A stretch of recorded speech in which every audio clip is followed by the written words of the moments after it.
ke dam lo sing chiru ya velo ni se hondu dutang lo ni har chi ki bindi ason mantang lo se ik pen padir puji ason mantang lo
Tani junang ne lo la pe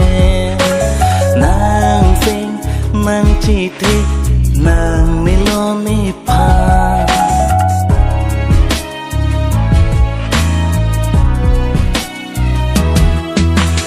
nang janam do wan se tani junang ne lo la pe nang sing nang chi thi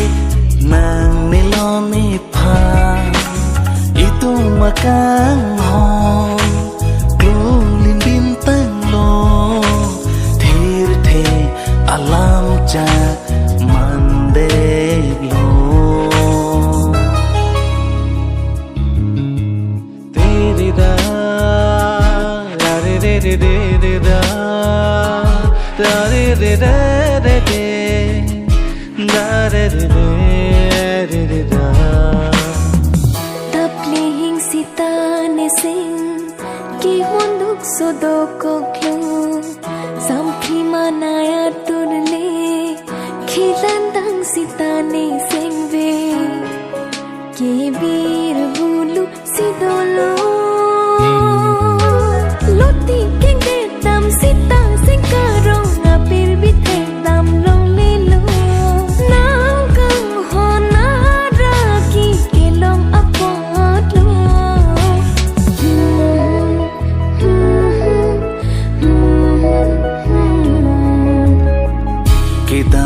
ke dam lo